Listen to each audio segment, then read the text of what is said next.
exists the normal colors for paper and leather, these kind of products. We are also now working with about 40 countries worldwide. Myself, Mobile Parik, director of Parikit.com. So, I started in 1981. It's almost 55 years. Investment and consulting. So, we got support the country and we also do have office in Dubai. And we cater all the international clients from Japan, US, Denmark, many countries. Into real estate. So, into real estate. Into real estate. We are into manufacturing industrial grades.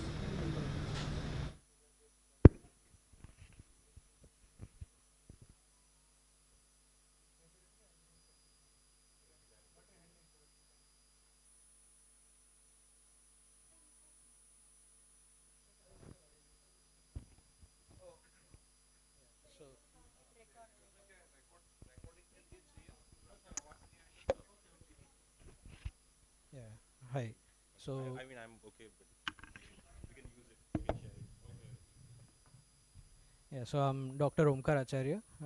I'm a third generation professional. We are dealing into intellectual property, patents, trademarks, designs, copyright.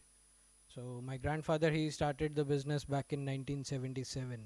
So at that point of time, we were the only firm in Gujarat dealing into intellectual property. And as of now, we have built a legacy wherein we have 200 lawyers working in our office, having 6 offices across India, 2 offices in the US, one in China and Japan as well. And yeah, what we were, I think, going to talk about was the transition, usually how it happens, uh, how, what they have seen from the previous generation and having the same people and what they see in the next generation. The visions are a little different. Like, for example, for me, it was more of, exporting my services. Like, the Indian companies, if they want to protect their IPs, their trademarks or patents anywhere around the globe, so what all norms needs to be taken care of. Back in time when my father was practicing, so at that point of time, it was more of how the foreign companies invest in India. So I have a different vision, like the Westerners, what they do. They just sell their technology. So I just wanted to, do the same thing for our Indian clients. Like, they have a global presence. So why not sell our own technology globally instead of, just exporting products? Maybe you can export your IP as well. So yeah. By any chance, is your background in law or Yeah, so it's law as well as I'm a PhD in biotech. So yeah. nice? Since we are having a frank conversation, I would also like to introduce myself. My name is Hiren Barad, and I also consider myself a second generation entrepreneur. I would say, uh, as I mentioned, my grandfather was a farmer. My father is a farmer, primarily a farmer, but he also manages a labor contract with GHCL in Gir Somnath, Sutrapada, where I belong to. Uh, and by profession, I am a software engineer. I've worked with small, middle, and enterprise clients in India, and Europe, and in US for past 10 years. And yeah, right now, I'm thinking about starting my own venture, and that is why I wanted to understand the market a little bit, how things are working, how to make connections, um, and yeah, that's where I heard about the Vibrant Gujarat Summit, and I was like, yeah, sure, why not to join there? Why not to start from there? Um, no, yeah, you just like introduce it. Hello, my name is Bipin Panchani. I am manufacturing of engine product like engine valves, connecting rod, camshaft, and we are exporting in more than 10 countries. And member of CIS. So, I started attend the Vibrant Summit at 2003. So this is a very good platform. I need some ideas from you. I'm a first generation. I'm starting my business before 25 years. Uh, the second generation is my daughter. So how a woman can take over the business? If you share some idea with me, then it's helpful. Now my daughter is studying in the MBA final years, so I need some ideas. So please share your thoughts. Yeah, so I'll give you my own example. My whole family is in the firm. My sister, my wife, they are also taking care of different departments. So if your daughter is really interested in joining the business, then I don't think so now there is any gap between a son or a daughter.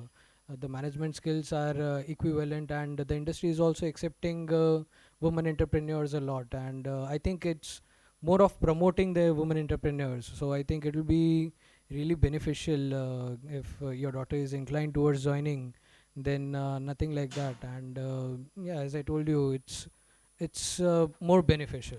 Yeah. Also, sir, tell me, is there after studying experience is needed, or directly she can join the venture, Mike venture? So, I'll answer both your questions. Yeah. So, from a family business perspective, uh, my mother has been in the business for the last since the business started. So, over 40 years, and she had to this day she is in charge of the procurement and the HR functions. My wife has also recently restarted work. So I don't think there is any, as Omkar said, there is no differentiation between a son or a daughter working in the business, and the sometimes the kind of perspective that women bring to the business is much different than men, and it is they excel in a lot of roles which men can do. So I don't think there is also any gender specific area saying that production is only some man's job or HR is a woman's job. The From a practical perspective, it may be that women, because of they in our society there is also a family expectation that when girls get married, they take responsibility of the house, the children if they have any children later. So keeping that in mind, if they're able to take portfolios where you're able to contribute even when you're not in the office physically, so things like procurement and all, where initially you may, when you join the business, you may want to go through the entire business with a proper induction plan, where you know your daughter may know the ins and out of the business, how, what are the products manufactured, how they are sold, what kind of customers you have, finances, so all of that. Eventually settle on one, something that she likes to do, that's the most important, and secondly something that would give her continuity even if she has breaks in her personal life. So Thank you very much. Myself Birat Baralia. I means my personally I'm currently studying, so I can't say about anything about business, but my father is in like real estate and farms. So the two of the things which interested my mind was that Mr. Monil, you are in real estate from since many years, and or Mr. Omka, you are also means saying about the firm. I'm not very sure about, means it was a new thing which I learned today, that the trademarks and which we are, it is a new thing means for me. So I would like to means understand and know more about Mr. Omka, and I would like to learn the what the things means you are in real estate, but it is real estate is a vast world, as we can say, means there are many things included in it. So I would like to know more about it. So we do end-to-end services as a firm. So we are into industrial, residential, commercial, and we are also into land acquisitions. So we help all the corporates to acquire a land across the state. And technically, real estate is a very localized business. If you have a deeper knowledge about the local rates and everything, then only you can do the real estate business. So I always say, for real estate, you need to pass through three T's: talk, trust, and then transit. Before any trust, credibility, no one gonna trust you or your firm. So, and for that, you have to do lot of hard work, lot of transparency, honesty, and you have to go through a lot of processes, document and everything. Once you establish over the years, over let's say in 5 years, 10 years, and then people will come to you. Then company will come to you, and then they would like to do a business with you. And I would also like to proudly say that we are also only the firm in the state who also manage the family offices for the real estate purpose. Like the like in stock market you do the what SIP is. The same way we do SIP for the real estate industrialist. That's a great big thing. Yeah. So you have to think some innovative approach, because when you do all this kind of thing, you don't have to worry about the teji, mandi, anything. Business come to you. Any which ways. Sir, as you said that your business is all over the world, and as we can know, as we know that land everywhere is it is a very expensive thing. It is not. So can you say means I'm not asking about the company, but how you can manage the amount of the transactions or any legal amount that is needed to invest or buy as yeah, or you are doing directly to means you are connecting the two companies who want to buy. No, we do both the things. We trade as well, and we do the direct transaction as well, like buyer and seller, and we'll take our commissions. Yeah, so that's why your legal has to be a very you have a knowledge of a legal due diligence of the land, nitty-gritty of the issues that might arise in the future.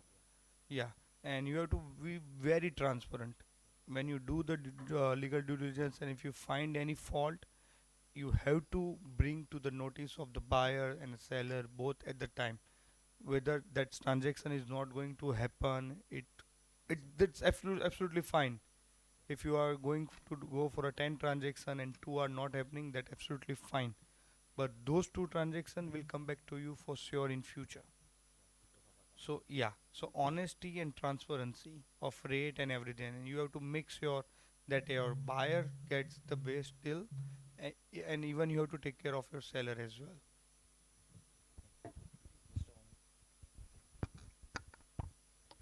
Yeah, so I think I'm also in a way dealing with property, but it's intellectual property. The difference is tangible and non-tangible. Yeah. Yeah. So in terms of intellectual property, trademarks basically. If you do any kind of business, it requires a logo. It requires a name that needs protection. And if anybody is copying that, we need to stop them. So these are all the protections that we are doing. Plus patents, like we talked about the innovation that needs to be to make you stand apart from the other industries. Yeah, so those innovation needs protection. Otherwise from tomorrow everybody would be starting the same technology or the same innovation. So protecting those innovations through patents is what we do. And yeah, as of now we have around 60% clientele from outside India, those who are investing in India, and we have 40% of our clients who are from India and protecting globally. So yeah, that's what we're doing. So you said that you are giving the leasy IPs to other companies. What was that means about?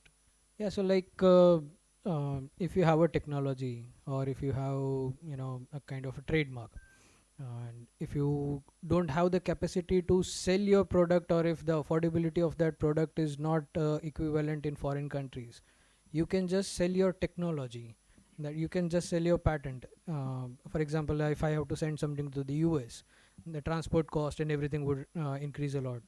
So if you have an intellectual property, if you have a patent registered in India and in the US, then you can find a company who is manufacturing in US and they can use your technology to make that product and sell locally. So you can earn from the royalty that is generated. So that is a way of business. So yeah. Thank you, sir.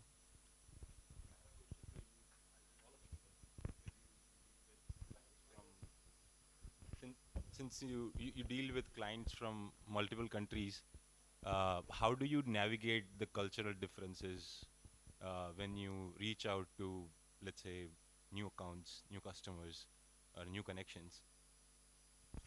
So Europe and US that way is pretty straightforward, right?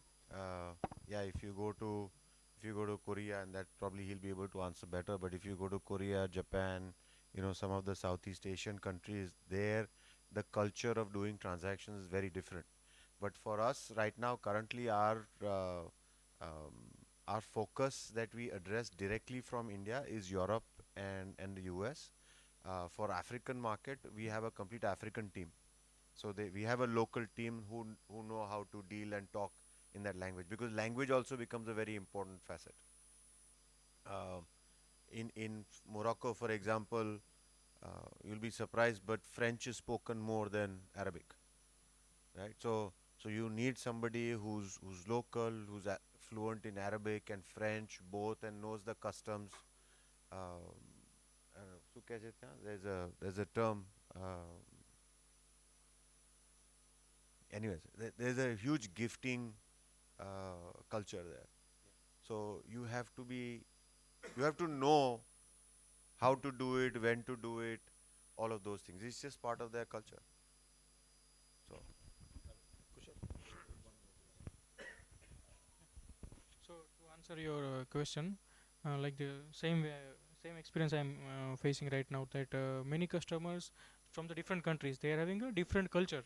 So some European customers also reply you late, they delayed, they replied, they take time. But when they attached with you, it will be lifelong relation with them, that customer.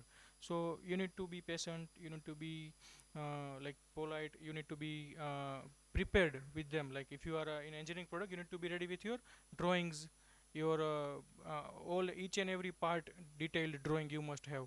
Then you can be exporting to like any countries, but you should be ready with your products and your plans, your services, or whatever you have. Yeah, so Yeah. there should be an MVP plan which can be shared with the customers before we sort of try to Correct, correct. go into a deal or something like that.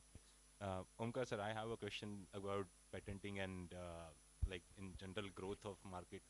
Since you mentioned um, um, patenting things and then its effects on markets and growth in general, I think you're more um, concerned about protecting your clients or their IPs. But I would like to know your views on balancing this patents versus open sourcing and innovation, so that we can deliver growth and competition versus like monopolizing a single entity into or having control over or a thing that can do much better for overall good. Yeah, so dealing into patents, it does not mean that you're monopolizing. It is an exploitation of your innovation, that you are getting a limited period of time wherein you need to protect your own intellectual property, and wherein you can earn the maximum out of it. Like, I'll give you an example: the two major competitors, Apple and Samsung, they both are innovating companies, but at a point of time you have to be interdependent on each other to grow.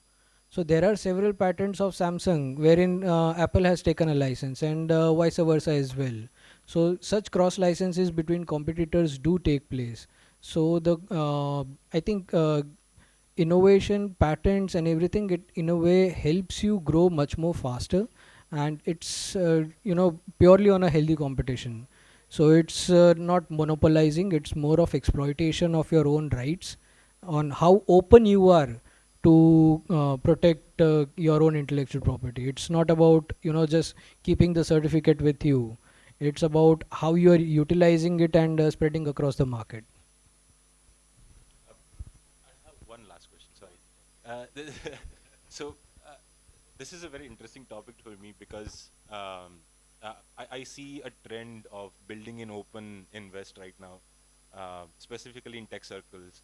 Um, so, like, is there a possibility to patent your ideas and also build in open, or is that, like, you need to at some point in time you need to restrict the amount of information that you share publicly, um, to share, like preserve company interest, obviously, but Yeah, so before getting anything open, you need to check about the patentability, whether it can be patented or not.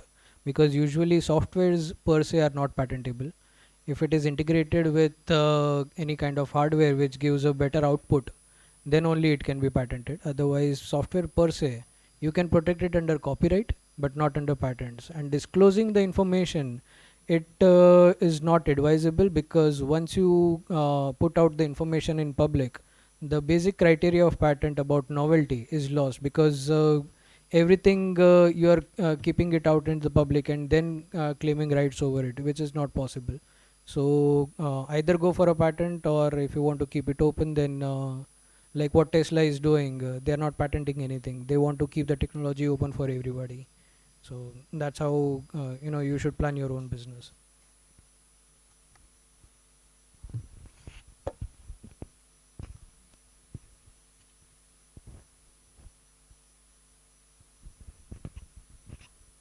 Hi guys.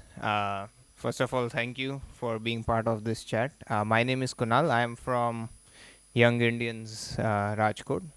I just have one simple question. Uh, as I'm also a second-gen entrepreneur, uh, how can we not become complacent in our jobs and get away from some things that our parents have been doing, and which might be right or wrong, but we sometimes just follow it because it has been working? So how do we break out of that chain to do something different? Even though something is successful, sometimes it needs to change with time, especially handling with younger generations and the tech that has been changing. So any suggestions, if you guys have personally experienced anything where you changed something which was going on for generations, but took a call to make shift? Maybe you guys talked about it or not, but that's my question.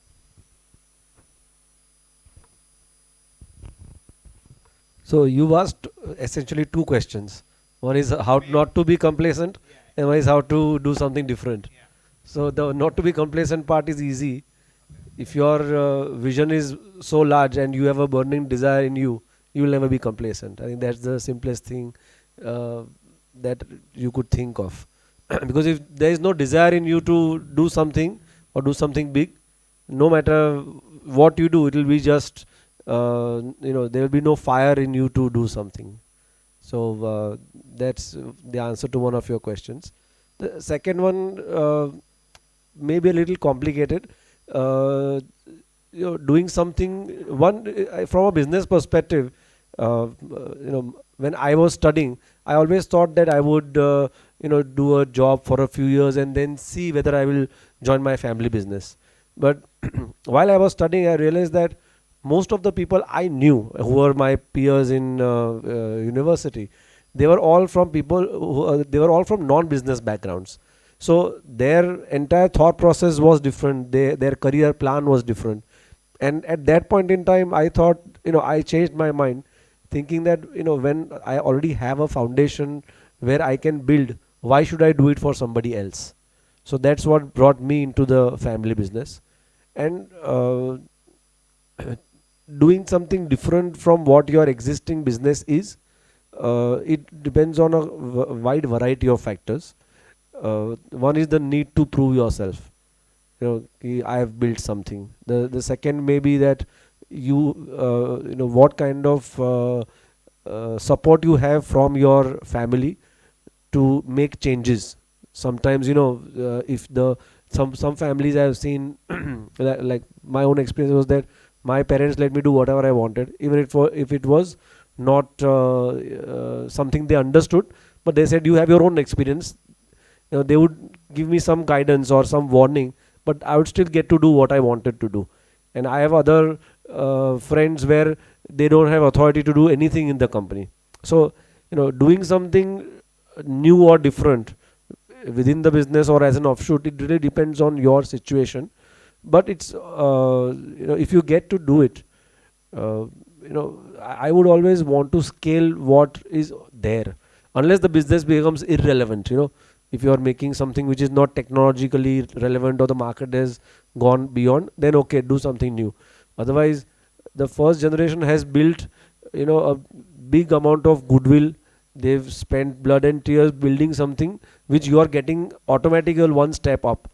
Why not grow it to the next level? So it's not always the best thing to do something new. But if you have something, why not scale it? Why not become a player to be reckoned with in the global market? So depending on that situation, you take a call on whether you want to scale or do something new and scale. Yeah. So I understood your question a little differently. You're saying in an existing business there is a culture set, there is a process set, and you think that process is a little irrelevant and you want to try something else. So the only way that your recommendations are going to be accepted if you have the credibility within the family, right? And to get that, you will have to start small. You will have to take up a small task or a small change and champion it through the organization, make sure everybody is on board, and then somehow, uh, objectify the benefits of that change. And once you are done that once or twice, then automatically you will have a lot of credibility within the organization, within your peers and the family, which will help you with that change. So starting small is the only way. If you There are a lot of times we see big things. And when I came back from the US, joined the business, I was like, we should do it this way, we should do it that way. But my mindset was completely of a different set of people and organization that worked very differently, right? So my dad would tell me, first spend some time with these guys, understand how they work, understand how your vendors work, and then you will be able to get into a situation to change the system. First get into the system, understand the system, and then change it. Don't try and change it without understanding and getting into the system. So that's all family businesses go through this. And it's sometimes it is just this one experience that parents need, uh, to sort of hand over that kind of credibility. That one experience, whether they are traveling and they left the business to you, and they come back and they say, oh, nothing nothing hit the ceiling, everything went fine, and customers are happy, and suddenly your parents start trusting you with your decision making and your ability to manage customers. And I think one of the easiest areas to make your mark in a company is sales. In any company, the sales guys are always the superstars. So if you are able to get business, you will earn respect right away, because people will see you as doing bringing revenue. So you're doing something substantial. Anything you do after that always helps. So sales is a good area to start. Well, you rightly mentioned that this is a basic thing that everyone skip this part and moving on to the big jump. They wanted to create a next day something different. So this is the best part you come across, and thank you so much for that. This is a good learning for everyone. Thank you. Sorry Gujarati કે હિન્દી ચાલ sorry મારું main પ્રશ્ન છે કૌશલ પટેલજીથી. મારું કહેવાનો મતલબ એમ થાય છે કે ઓલરેડી જે જમીન એક્વાયરનું જે તમે પ્રોપર્ટીનું કરો છો, તો ઓલરેડી ગવર્મેન્ટે જીઆઈડીસી જેવા ડિપાર્ટમેન્ટ ખોલ્યા છે, સેજ છે, જેમ કે ધોલેરા છે, બીજી બી ઘણી બધી કંપની એવી છે કે જેમની ઓલરેડી આના માટે ટીમ હોય છે કે જે વર્કઆઉટ કરે છે, place, land, whatever, planning, infrastructure. તો એવું તમારી કંપની શું ડિફરન્સ કરે છે કે એ આમાં એમને વધારે ફાયદો છે આ બધાથી બી? મેં પહેલાં કીધું કે તમારી ગુડવિલ અને ક્રેડિબિલિટી, કે તમે જે કરશો એ સાચું કરશો ને તમારા ક્લાયન્ટને ઓનેસ્ટ ઓપિનિયન આપશો. અને આમાં હા, એ હું તો તમને already- તમને આવું છું એના ક્વેશ્ચનના આન્સર પર જાઉં છું કે જેવી રીતે જે બી ઇન્ટરનેશનલ ક્લાયન્ટ હોય છે, એમાં ઘણા બધા યુએસ, જેપનીઝ ક્લાયન્ટને, યુરોપિયન ક્લાયન્ટને એમને જીઆઈડીસીમાં પણ લેન્ડ લેવી હોય છે, તો બી અમારા થ્રુ જ રૂટ થાય છે, કારણ કે એમને લોકલ લોસ, લોકલ સિસ્ટમ્સ અને ખબર નથી હોતી. એટલે એવું નથી હોતું કે દર વખતે જે જીઆઈડીસીના પ્લોટ્સ હોય છે એ ડાયરેક્ટ કંપની જીઆઈડીસીમાં જાય છે કે કનેક્ટ કરે છે અને ત્યાંથી એમનું અલોટમેન્ટ લેટર લે છે. સેકન્ડલી, કે જીઆઈડીસીમાં લેવાથી એમને શું ફાયદા થશે અને પ્રાઇવેટ લેન્ડ ઓન કરવાથી શું એમને ફાયદા થશે, એના ડિફરન્શિએટ આપણે સમજાવવા પડે એમને કે ઓકે તમારે પાવરની કેટલી રિક્વાયરમેન્ટ છે, વોટરની શું રિક્વાયરમેન્ટ છે, અને તમે લેન્ડ, કારણ કે જીઆઈડીસી જે લેન્ડ આપશે લીઝ હોલ્ડ આપશે, પ્રાઇવેટમાં જે લેન્ડ આપશે એમને ફ્રી હોલ્ડ મળશે. કે પછી એક કંપનીમાંથી બીજી કંપનીમાં જો મર્જર થશે કે એનું એક્વિઝિશન થશે તો એ વખતે ટ્રાન્સફર નોર્મ્સ કેવી રીતે જીઆઈડીસી વર્ક કરશે અને પ્રાઇવેટમાં એ તમને કઈ રીતે વર્ક કરશે. એટલે જો તમે એમને પ્રોપર ડિફરન્સ સમજાવો તો એ જીઆઈડીસીમાં લે કે પ્રાઇવેટલી લે, એ લેન્ડ એક્વિઝિશન તમારા થ્રુ જ કરશે ત્યાં આગળ.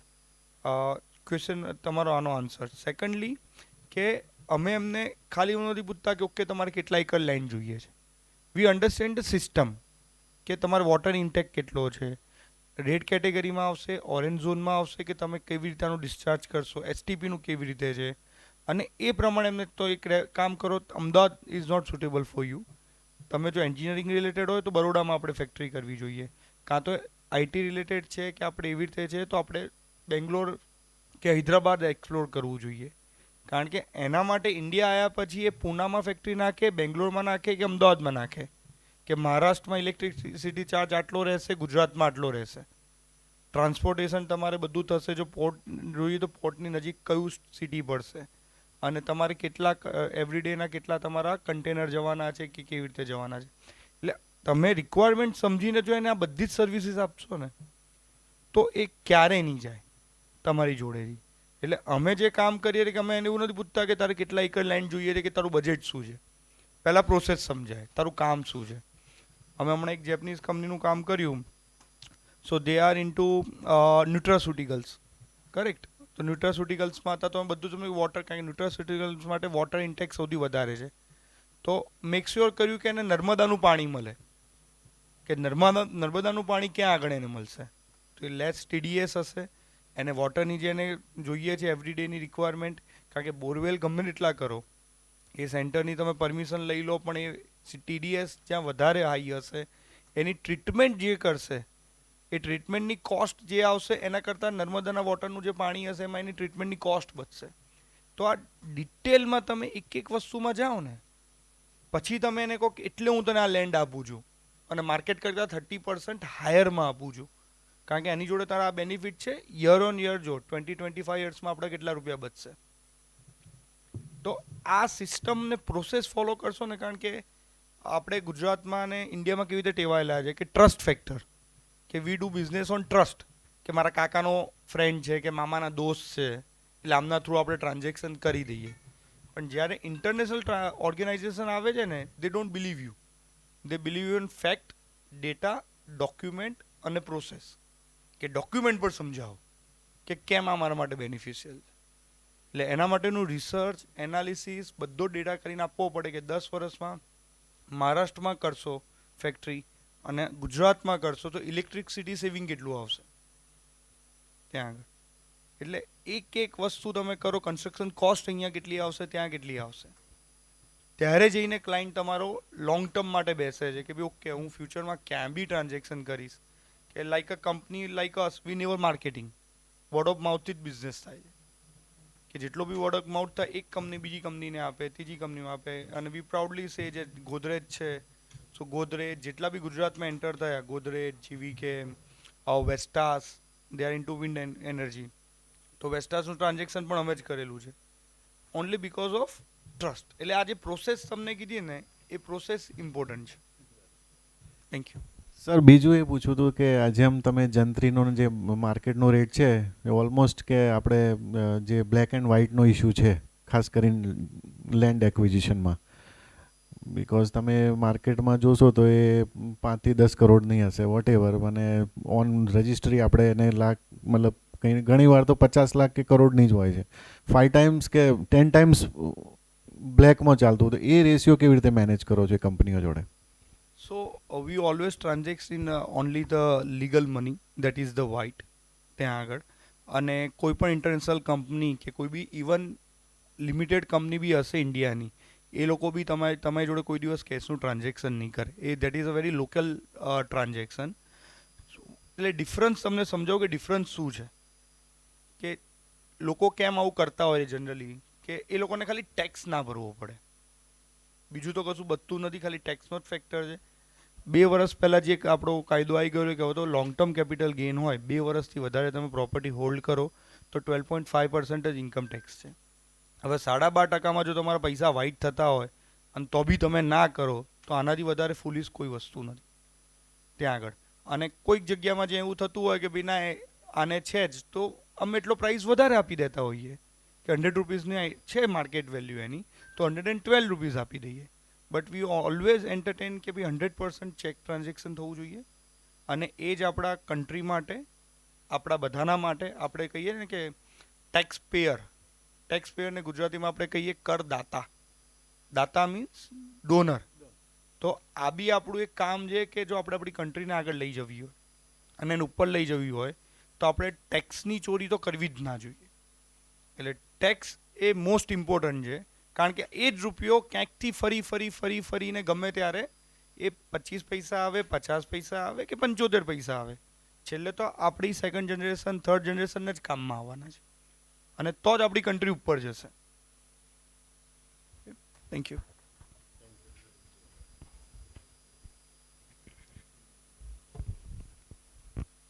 So I have a question for Pravit Parikh. Recently, as I'm aware, you decided to go global અને જે તમારો India based business હતો, you took it over to other country. So while deliberating the opportunity, so how, what were the conversation within the family members and board of directors, અને એ decision making માટે threshold શું હતા four taking a call કે should we go and આપણા comfort ઝોનની બહાર જઈને આ કામ કરવું છે, નથી કરવું, અને પ્રીવિયસ જનરેશનનો ઓપિનિયન શું હતો ને તમારું નેક્સ્ટ જનરેશનનો ઓપિનિયન શું હતો ને? Very interesting. I mean, I'll have to try and concise, I think, 1 year of conversation in my response.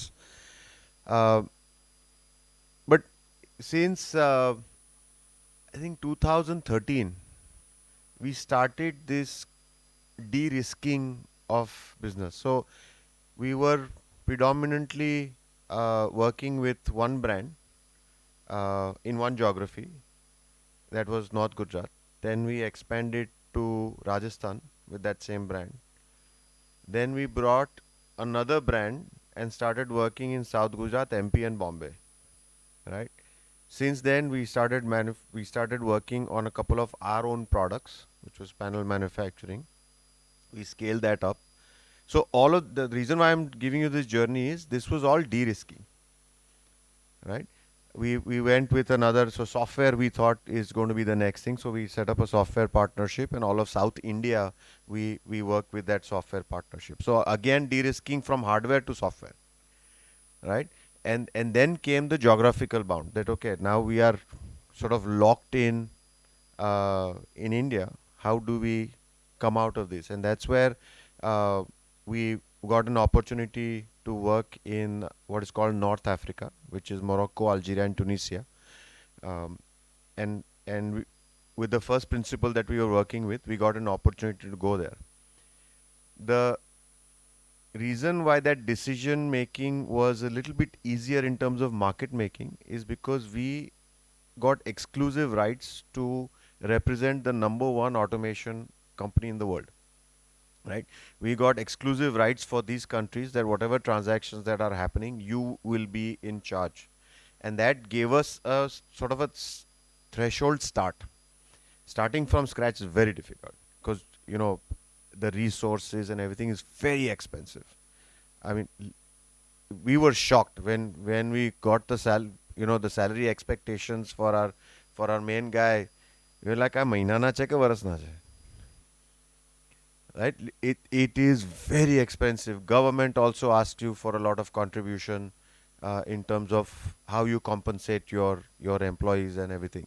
So, but because we had the backing of that brand saying that you will be the exclusive, and whatever base of business that they currently have will be now transacted through you. So that sort of gave us that comfort zone. Then now let's start that. So it's been a 3-year journey now. We are cash positive. It took us longer because the transition wasn't as smooth, but at least there was a start. But we are cash positive, and that also now started adding a lot of foreign exchange to our balance sheets, because some of the products that we buy in foreign currency also. So that gave us a sort of a natural hedge as well. So there were a few nuanced benefits, but the reason why we were able to take that strong and aggressive step was our exclusive partnership with that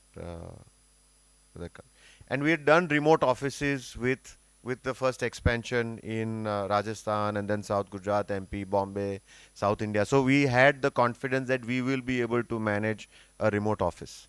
I mean, that's also something that's extremely critical and important. If you don't have that experience, it directly going, out overseas, it's extremely, it can throw up so many, challenges that you'll be completely off your business plan.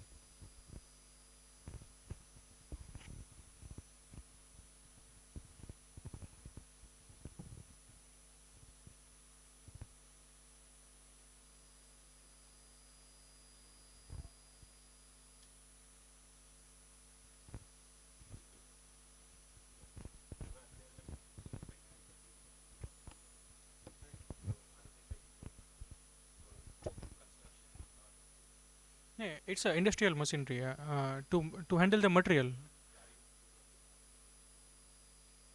No, not now, but maybe in future.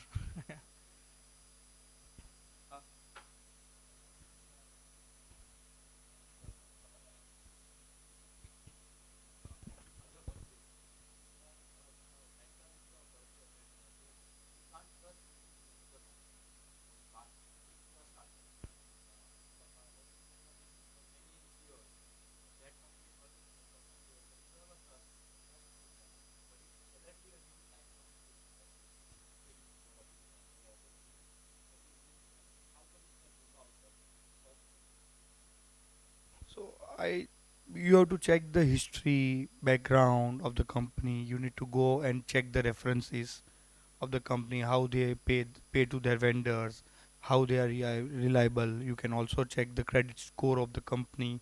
You can go to the bank and check the score, triple A, double B. What is the status of the company? First part is that some maybe in one or two transaction you will feel like, oh, the company has not done the right way, or they have cheated to us, and they are not fulfilling their commitment. That's fine.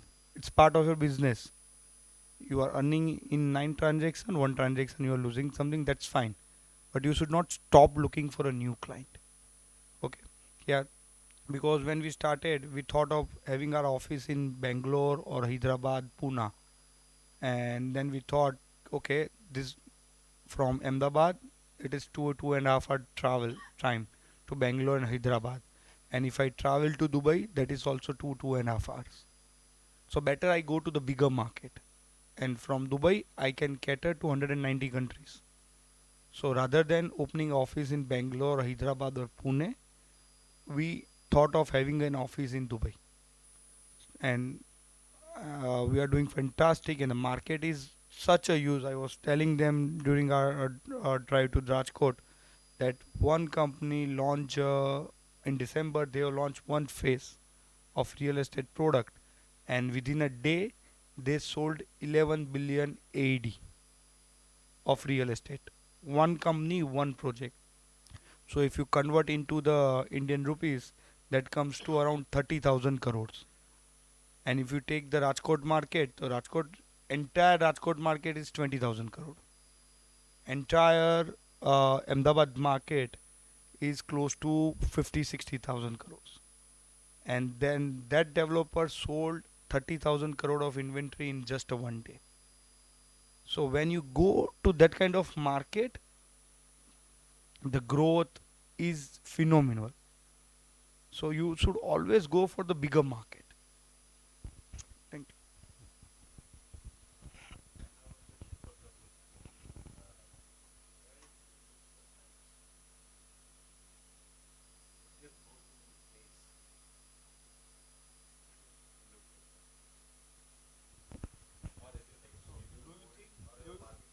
Do you think Apple look for a client?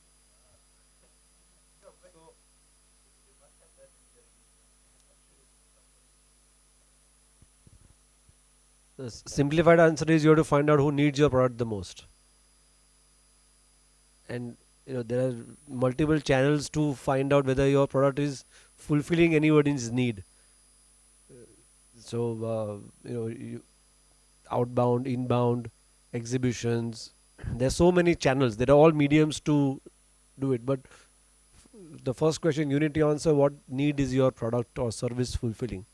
Then you will find a right demographic. If you make school bags, who needs your school bags? School children. So it's very obvious. So you have to find that out for your product. Then you find out how to reach them and how to convert them. If your product is good enough or service is good enough, they'll end up buying. So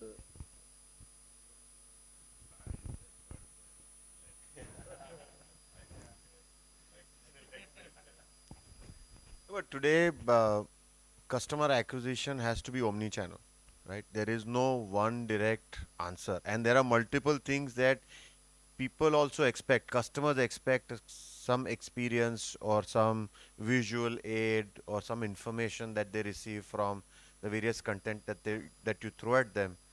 Uh, I mean, we were surprised when we were doing some analysis. We got a customer who saw our LinkedIn ad, came to our website, created a query, had a conversation with our chatbot, AI chatbot, and we eventually ended up getting one of the largest orders, single orders that we've received. Right? My networking also helped, but I'm saying the whole funnel was a shocker for us that this is also how business happens. Um, and we came in touch with the customer obviously at proposal stage, but uh, getting the customer, we didn't have any direct contact. They came through this channel, so they reached out to us saying that this is something that we would like. Obviously, then we pursued and we closed the order, but the we didn't create that funnel, right? But you have to keep doing these multiple things. I mean, LinkedIn ads, Google ads today is a no-brainer. You have to do it. There is no way around it. And then manage the landing page, which is equally important, because once they see the ad, they click on it, they come to your website landing page. How do you work with them at that stage is also extremely important. In fact, more important than your advertisement.